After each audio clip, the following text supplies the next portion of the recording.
Milk soap বার। এর milk lotion প্রতিবার গোসলের পর আমার ত্বক রাখে নরম ও মসৃণ। আসসালামু আলাইকুম, শুভ সন্ধ্যা। সবাইকে স্বাগত জানাচ্ছি Meril milk soap bar presence cafe লাইভে। আমি নীলভরে জাহান আছি, আর আমাদের এই শান্ত আয়োজনে আজকে আমাদের মাঝে যুক্ত হয়েছেন খুব মিষ্টি একটি মেয়ে, তবে তার অনেকগুলো গুণ, এবং রিসেন্টলি আমরা তার নামটা একটু বেশি করে জানছি, একটু ভিন্নভাবে জানছি। সেটা কেন, তার সাথে যখন কথা হবে তখনই বুঝতে পারবেন। আমি পরিচয় করে দিই, আজকে আমার সাথে জেনে আছেন, আমার সঙ্গে আজ আছেন পাশা মেহজাবিন পূর্ণি। কি নাম থেকে একটু পরিচিত লাগছে? চেহারাটা এবার দেখিয়ে দেয়। Purni, welcome to the show. Thank you. কেমন আছো? খুব ভালো আছি। পূর্ণির অনেকগুলো গুণ আছে। সে খুব ছোটবেলা থেকে ছবি আঁকতে পছন্দ করে, সে এরই মধ্যে নাটকে অভিনয় করেছে, এবং গানটা তো তার অনেক বড় একটা পরিচয়। সবসময় গান করছে, অনেক ধরনের গান সে করে, কিন্তু গানের মধ্য দিয়ে সে আলাদাভাবে পরিচিতি পেয়েছে।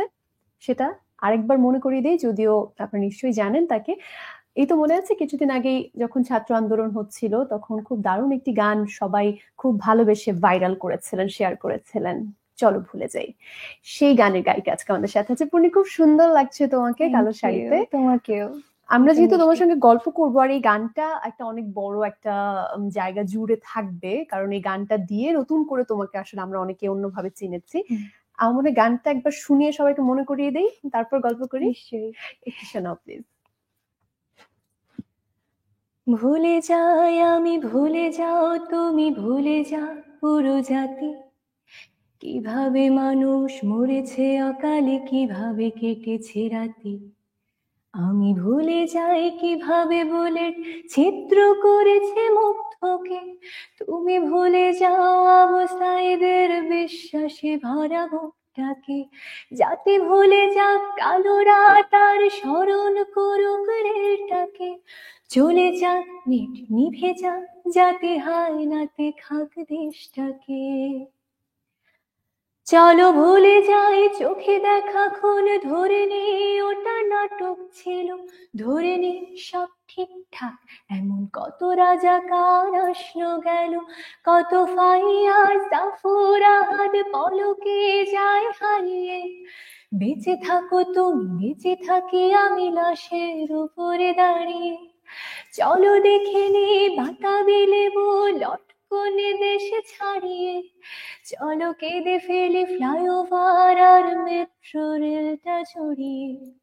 মূল্যবোধের রক্ত খরণ আকাশ থেকে ঝরুক। মায়োপিক জাজে মুখ চেপে ধরে উপস্থাপিকা মারুক। আমার শ্মশানে বাংলা ভালো নেই আজ, তবু তাকে আমি ভালোবাসি। দুনিয়াতে পাই নরকের স্বাদ, বাংলা মাঝ বানভাসি। গোধরে থাকুক আরো শের মানুষ, আঁকড়ে থাকুক গদি। পরে কোনো গানে ফিরবো আবার, এই প্রাণটা থাকে যদি। বাহ, পাশা, এতদিন বেশ কয়েকদিন তো হয়ে গেল। I really got emotional. এখনো আই গট গোজ বাম্পস কয়েকবার গানের কয়েকটা লাইন যখন আসছিল।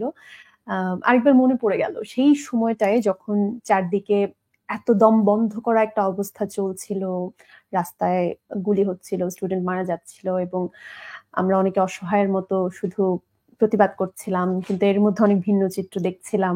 সেই সময়টায় তোমার এই গানটা এত বেশি সময় উপযোগী ছিল। অনেক মানুষ এই গান শুনে উদ্দীপনা পেয়েছে, কান্না করেছে, এবং ওইটাই বললাম যে আমি এতদিন পরে শুনে আবারও আমি একই রকম অনুভূতি কিছুটা ফিরে পেলাম। Hats off to you. এত দারুণ একটি গান তুমি লিখেছো, তুমি সুর করেছো। গান লেখা, সুর করা এই কাজটা কতদিন ধরে করছো? ছোট থেকেই বলতে ছোট গেলে, হয়তো থেকেই? কখনো ভাবে পাবলিশ বাহ। করিনি, কিন্তু লেখালেখি বা বাংলা সাহিত্য আমার অনেক পছন্দ ছোট থেকেই। কবিতা যেটা পড়ি। তোমার লেখনী দেখে আমরা আসলে বুঝতে পারছি। এটা কি ফার্স্ট পাবলিশড হলো, নাকি এর আগেও তো নিশ্চয়ই না, নিজের এর আগে আমার নিজের গান করেছো? আছে। হ্যাঁ, হ্যাঁ। দেশের গান হিসাবে এটাই প্রথম আর কি। বুঝতে পেরেছি। এই গানটা যখন করছিলে সেই সময়টার কথা তো তোমার মনে আছে নিশ্চয়ই। তখন আসলে ঠিক কি ভাবনা তোমার মধ্যে কাজ করছিল যখন এটা লিখছিলে, সুর করছিলে, গাইছিলে? একজন শিল্পী হিসেবে কিভাবে আসলে তুমি অনুপ্রাণিত হয়েছিলে? বেশ অনেকগুলো ভাবনা, আসলে বেশ অনেকগুলো ভাবনার একটা কালেকটিভ ফর্ম হচ্ছে এই গানটা। এই গানটা লিখেছিলাম 28 তারিখে রাত 2টার সময়। তো তার আগে যে 10 দিন বা আরো বেশি আমাদের উপর দিয়ে যা গেছে সবকিছু আসলে নিতে পারছিলাম না, মানে 28 জুলাই হ্যাঁ আন্টি হ্যাঁ লিখেছিলেন। হ্যাঁ আমি আসলে মানে নিতে পারছিলাম না যে কিভাবে সম্ভব, কিভাবে এরকম করে মানুষ মারে, এভাবে করে মানুষ মরছে, আমারই মতো স্টুডেন্ট, আমারই মতো মানুষজন এত সাফার করছে, নেওয়া যাচ্ছে না। আর আমি ভীষণ অসুস্থ ছিলাম, আমি নিজে যেতে পেরেছি 2 দিন, তার আগে আসলে যেতে পারিনি, যেটা সবাই আর কি আন্দোলনে গেছিল। মনে হচ্ছিল আমার ঘরে বসে কিছু করা উচিত, সেই জায়গা থেকে আসলে লেখা গানটার।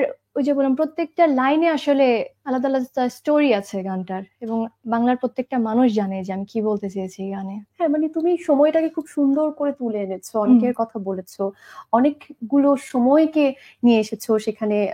মুগ্ধ বা আবু সাইদ, এই দুটো নাম যেমন এসেছে, নামগুলো কিন্তু আসলে এখন শুধু এই ব্যক্তি বিশেষদের নাম নয়, এই নামগুলো আসলে এখন প্রতীকী নাম হয়ে গেছে। একটা মুগ্ধ মানে আমরা আরো আরো শত শত যুবক বা তরুণদের বুঝি, কিশোরদের বুঝি। একজন আবু সাইদ মানে আমরা আরো সেই শত শত তরুণদেরকে বুঝি যারা প্রাণ দিয়েছে কিংবা আহত হয়ে এখনো হসপিটালে হয়তো লড়াই করছে। এছাড়াও আরো বিভিন্ন বিষয় এনেছে। আমি উপস্থাপিকার সেই ব্যাপারটা পেয়েছি, আমরা টক শোতে বেশ খুব বাজে কিছু সিন আমরা আসলে pathetic, right, that's the right word for it, সেটা আমরা দেখেছি।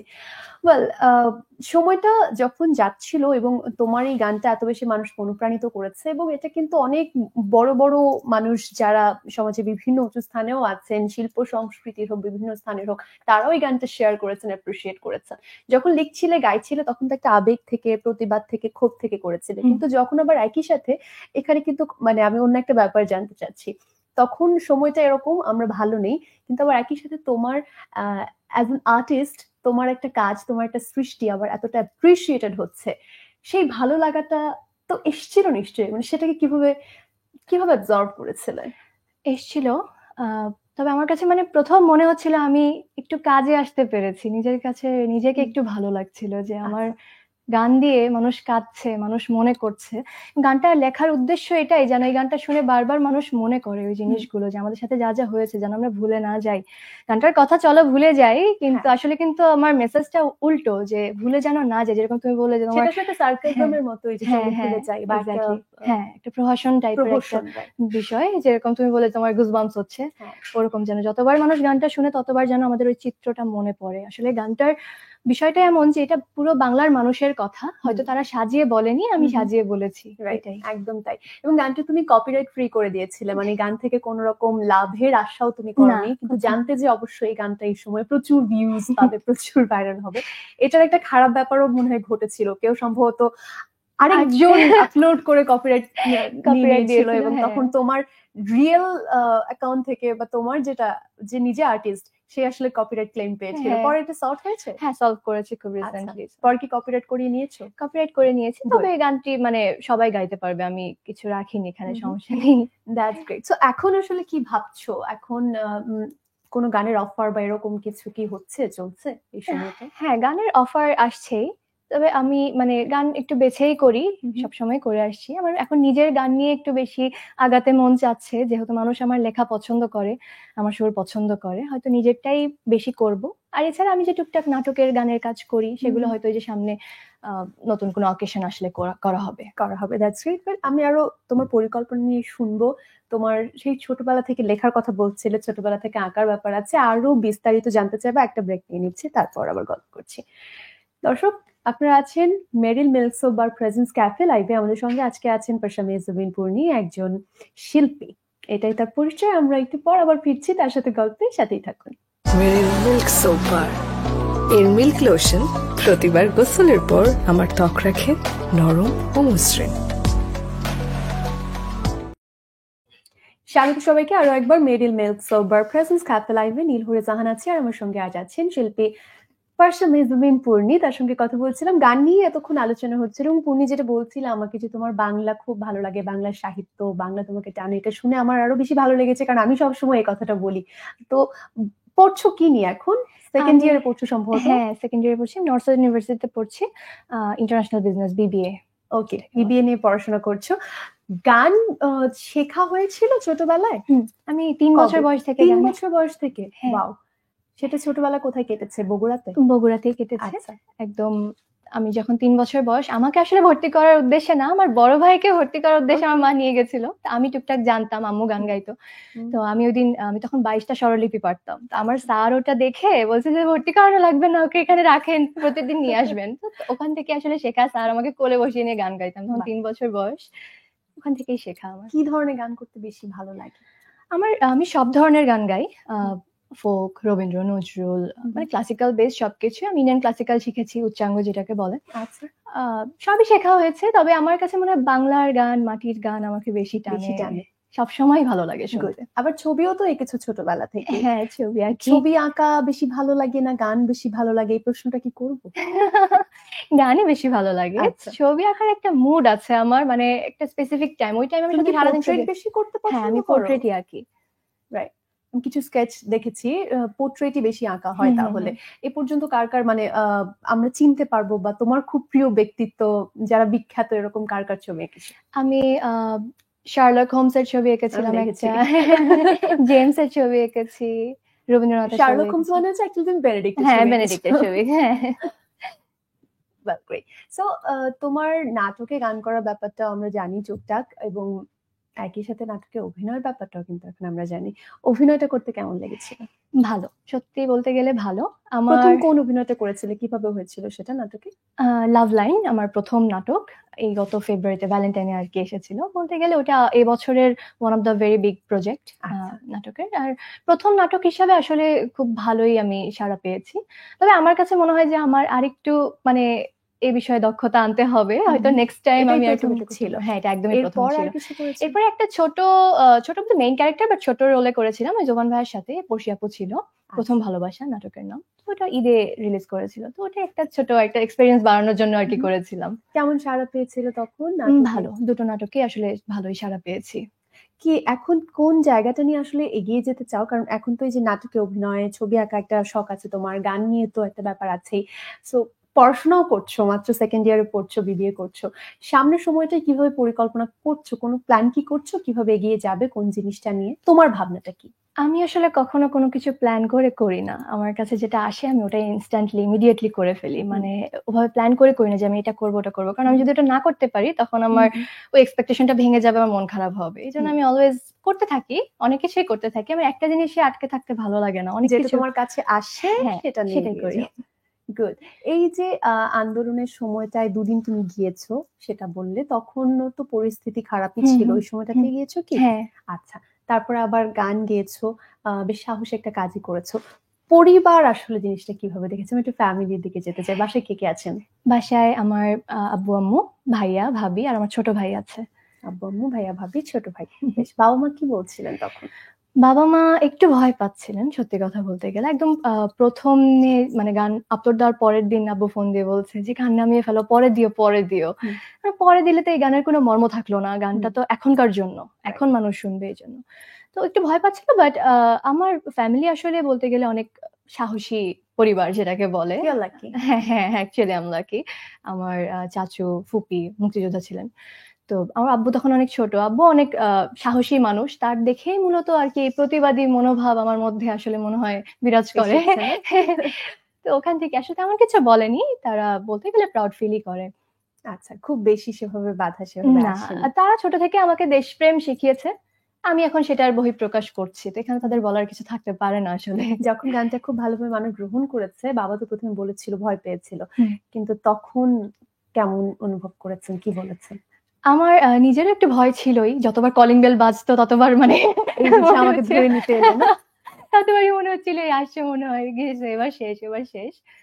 তবে মানে একটা সাহস ছিল যে আমি আমার গানে আসলে অ্যাটাকিং কিছু তো না, আমার গানটা খুবই আক্ষেপের একটা গান, খুবই দুঃখের গান। আমি যা আসলে ঘটেছে যা সেটাই। ঘটেছে সেটাই, আমার এখানে কোনো মিথ্যা নেই, কোনো বানানো কিছু নেই, বানোয়াট কিছু নেই, সবকিছু একদম মানুষের কথা। ওই জায়গা থেকে একটা সাহস ছিল যে পুরো দেশের মানুষ আমার সাথে আছে। এবং আসলে যখন তুমি সত্যিটা বলবে, তুমি জানো যে তোমার কাজে সততাটা আছে, সেই জায়গায় একটা আলাদা শক্তি কিন্তু চলে আসে। যদি আমাকে জিজ্ঞেস করতে আসে তো আসবে, আমি তো উত্তর তো আমি দিতেই পারবো। হ্যাঁ, সেই জিনিসটা কাজ করেছে। পড়াশোনা তো করছো, এখন ভার্সিটি তো স্টার্ট হয়ে গেছে, তো এখন যখন সরকার পরিবর্তন এবং নতুন সময়টায় অনেক ইউনিভার্সিটিতে বেশ কিছু সমস্যার কথা আমরা শুনতে পাচ্ছি, অনেক ধরনের দাবি দাওয়া নিয়ে ছাত্ররা অনেক সোচ্চার, কেউ হয়তো সেটা ডিসিপ্লিনড ওয়েতে করছে যেভাবে করা উচিত, কেউ হয়তো একটু একটু হয়তো সময়ের একটা প্রভাবও হতে পারে, হয়তো কোথাও কোথাও একটু ডিসিপ্লিনটা ব্রেক করে ফেলছে। তোমাদের ইউনিভার্সিটির পরিস্থিতি কি? আমাদের ইউনিভার্সিটির পরিস্থিতি খুবই খারাপ। আমাদের তো ভিসি অলরেডি নেমে গিয়েছে, নতুন অ্যাক্টিং ভিসি এসেছে। বলতে গেলে ভার্সিটিতে আগে থেকে একটু মানে কম বেশি ঝামেলা ছিল, আমাদের ওই একটু অসন্তোষ বিরাজ করছিল, কিন্তু কেউ বলতে পারছিল না এই ব্যাপার। এখন সাহস চলে এসেছে, এখন সবাই আর কি সবার নিজেদের মানে দফা নিয়ে চলে যাচ্ছে যে এটা করতে হবে ওটা করতে হবে। তুমি কিভাবে দেখছো সেই জায়গাগুলো? আমি দেখছি বলতে বলা উচিত, অনেক কিছু আছে আমাদের চেঞ্জ করা উচিত, আমি সমর্থন করি, তবে এখনো ইনভলভড হইনি নিজে টোটালি, হয়তো হব একদম প্রপারলি সাজিয়ে। পড়াশোনার পরিবেশ কি ফিরে এসেছে, তুমি কি মনে করছো? হ্যাঁ, মোটামুটি এসেছে। আমাদের ফ্যাকাল্টিরা আসলে অনেক ভালো, বলতে গেলে নর্থ সাউথের ফ্যাকাল্টিরা ভীষণ ফ্রেন্ডলি এবং সবাই খুব ভালো করেই সবকিছু হ্যান্ডেল করেন, তো পড়াশোনা চলছে ভালো করেই। আজকেও ক্লাস থেকে এসেছি আমি ডিরেক্ট। নাইস। রাস্তায় তো অনেক জ্যামও ছিল।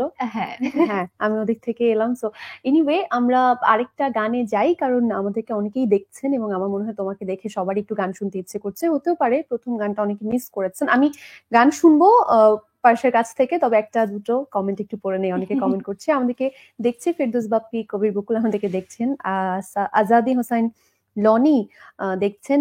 মুফতি মাসুদ বলছেন দেখছেন কিছু একটা বলছেন। মুগ্ধ করা গান বলেছেন দরিনা নদী। লাভ পাঠিয়েছেন কেউ কেউ।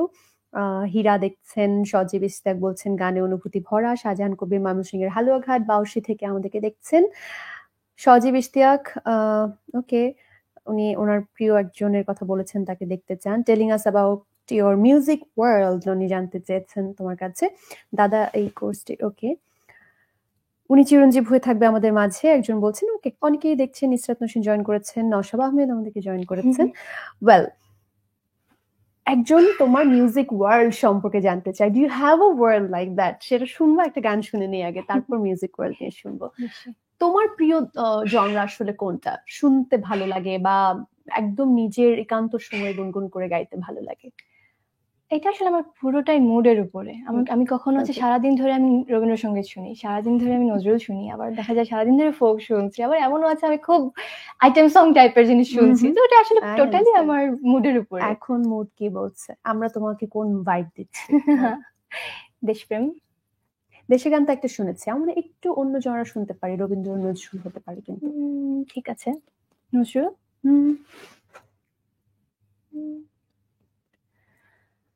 আমার আপনার চেয়ে আপন যে জন, খুঁজি তারে আমি আপনার।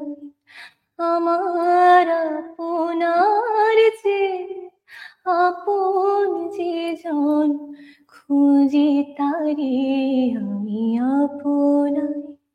আমি শুনি যেন তার চরণের ধ্বনি, শুনি যেন তার চরণের ধ্বনি।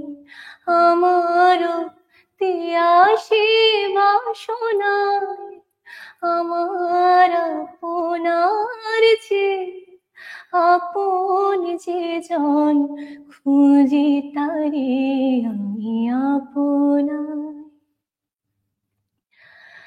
আমার মনির পিয়ালো তমালে, হেরি তারে স্নেহ মেঘশ্যাম। আমার মনির পিয়ালো তমালে, হেরি তারে স্নেহ মেঘশ্যাম। আসনি আলোকে হেরে তারে ধীর, বিজলি উজ্জ্বল ভিড়ায়। আমার রচিত কাননে বসিয়া পরাণ মালিকা রচিয়া, আমার রচিত কাননে বসিয়া পরাণ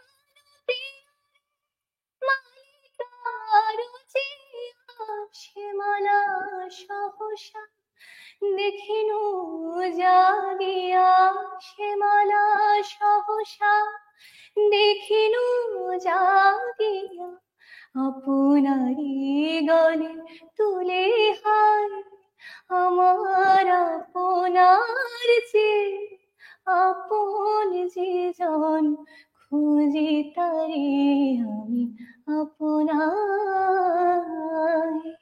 অসাধারণ, আমি মুগ্ধ হয়ে যাচ্ছি তোমার গান শুনতে শুনতে, কি দারুণ। এবং একজন কিন্তু জানতেই চেয়েছে তোমার মিউজিক ওয়ার্ল্ড সম্পর্কে, আমরা একেবারে শেষের দিকে আছি, তো ছোট্ট করে আমাকে তোমার মিউজিক ওয়ার্ল্ড, তোমার ড্রিম, মিউজিক নিয়ে তোমার ভাবনা, whatever you want to say, please tell me. Music world বলতে আমি গান লিখি করি। গান আমার তখনই লেখা আসলে হয় প্রপারলি যখন আমি খুব কষ্ট পাই। আমি ভীষণ কষ্ট থেকে গান লিখতে পারি। এছাড়া যা আমি গান হয় আসলে ক্রিয়েটিভদের। এছাড়া আসলে গান লেখা পারি কিন্তু ওরকমও গ্রহণযোগ্যতা পায় না আমার নিজের কাছেই যে গানটা খুব ভালো আমরা তো হয়েছে। দেশের জন্য কষ্ট পেয়ে গান অলরেডি শুনেছি তোমার লেখা, প্রেমে কষ্ট পেয়ে গান লেখা এরকম কিছু কি হ্যাঁ, হয়েছে? আছে। আচ্ছা, ওই মানে আমার প্রত্যেকটা গানই আসলে কষ্ট থেকেই লেখা। আর গান নিয়ে পরিকল্পনা বলতে গান আমি ভীষণ ভালোবেসে করি। গানকে কখনোই আমি বিজনেস পারপাজে দেখিনি, কখনোই না, দেখবো না কখনো। যদি দেখতাম হয়তো বা এতদিন আরো অনেক অনেক কাজ থাকতো, আমার অনেক কিছু করতাম। আমি যখন যেটুকু ভালোবাসি, যেভাবে আমার মনে চায় আমি সেভাবে করি। তবে আমার ইচ্ছা আছে, সবারই ইচ্ছা থাকে কম বেশি, সব শিল্পীদেরই, যে আর্টিস্ট বলতে যেন টপে আমার নাম যেন থাকে, যেন আমার নাম মাথায় আসে মানুষের, যে বাংলাদেশের আর্টিস্ট উনি, এরকম যেন আসে, এরকম যেন মানুষের মাথায় থাকে আমাকে। আর এমনি সবকিছু মিলিয়ে আমার মনে হয় যে আমি আমার দেশকে বিশ্ব দরবারে যদি আমি রিপ্রেজেন্ট করতে পারি, সেটা হতে পারে আমার গানের মাধ্যমে, হতে পারে আমার অন্য শিল্পের মাধ্যমে, হতে পারে আমার পড়াশোনার মাধ্যমে। আমি আসলে তাতেই ধন্য হব। আমি আমার দেশকে নিয়ে কিছু করতে চাই, দেশের জন্য কিছু করতে চাই, দেশের মানুষের জন্য করতে চাই। অবশ্যই। থ্যাংক ইউ সো মাচ দারুণ দারুণ কথা বলার জন্য। এবং তুমি গান দিয়ে অনেক ছোট হয়েও অনেক বড়দেরকে অনুপ্রাণিত করেছো। So you are on the way. এবং আমি তোমাকে বলতে চাই, এভাবে সততার সাথে এবং ডেডিকেশন দিয়ে সাধনা করতে থাকো, কারণ শিল্প তো সাধনার একটা অনেক বড় জায়গা আছে। গান নিয়ে থাকো, অন্য কিছু নিয়ে, যেটা তোমার, যেটা বললে, যেটা করতে মন থেকে ভালো লাগে। তুমি যেমনটা স্বপ্ন দেখছো যে তোমার নাম টপে থাকবে, বিশ্বের দরবারে তোমার নাম মানুষ জানবে এবং তুমি দেশকে রিপ্রেজেন্ট করবে, আমরা আশা করি একদিন সেটা হবে এবং সেদিন আমরা আরেকবার গল্প করবো এবং এই দিনের কথা মনে করবো। Thank you so much. আজকে আমরা বিদায় নেবো। তোমাকে যারা দেখছেন তাদেরকে একটু যদি কিছু বলতে চাও। তাদেরকে বলতে চাই এটা, আমরা অনেক কষ্ট করে এই দেশের স্বাধীনতা বলবো কিনা জানি না, আচ্ছা, আমরা অনেক কষ্ট করে এই দেশকে আবার নতুন করে পেয়েছি। এটা যেন নষ্ট না হয়, এটা যেন আমরা খুব সুন্দর করে সংস্কার করতে পারি। সবাই যেন আসলে একে অন্যের প্রতি যে সিম্প্যাথি, এমপ্যাথি, সবকিছু যেন বজিয়ে রেখে আসলে চলতে পারি। এটুকুই আসলে আমার সবার থেকে চাওয়া। Thank you so much. অনেক অনেক শুভকামনা থাকবে। আমি দর্শকের কাছ থেকে বিদায় নিই, যেতে যেতে দুটো লাইন তোমার নিজের লেখা, একটা রোমান্টিক, যেটা যে বললে যে প্রেমের গান তুমি করেছো, বিরহের গান, সেটা আমরা শুনবো। দর্শক, আজকে আমাদের সঙ্গে ছিলেন ফারসা মেহজাবিন পূর্ণি। দারুণ একটা সময় কাটলো, দারুণ গান শুনেছি এবং শোনাতে পেরেছি আপনাদেরকে, এবং একই সাথে পারসার ভাবনা, কি স্বপ্ন সে দেখে, সেই ব্যাপারগুলো জানার চেষ্টা করেছে। আশা করি ভালো সময় কেটেছে। আজকের মতো বিদায় নিচ্ছে। আগামীকাল একই সময় দেখা হবে প্রথম আলোর ফেসবুক পেজে। অবশ্যই এই অনুষ্ঠানে নতুন কোনো অতিথিকে সাথে নিয়ে, সেই পর্যন্ত ভালো থাকুন, নিজের যত্ন নিন। আর চলুন এবার ছোট্ট করে একটা গান শুনে নিই। যদি তুমি আমার হতে, আমি রোজ সকালে তোমায় দিতাম ফুল, রোজ বিকেলে গান শোনাতাম, রোজ রাতে যে ঘুম পাড়াতাম, নেড়ে দিতাম তোমার কালো চুল। যদি তুমি আমার হতে, আমি রোজ সকালে তোমায় দিতাম ফুল, রোজ বিকেলে গান শোনাতাম, রোজ রাতে যে ঘুম পাড়াতাম, নেড়ে দিতাম তোমার কালো চুল। তোমায় বড্ড ভালো লাগে, কত প্রশ্ন মনে জাগে, ভাবতে থাকি করলাম কি ভুল, যদি তুমি আমার হতে। বাহ, দারুণ।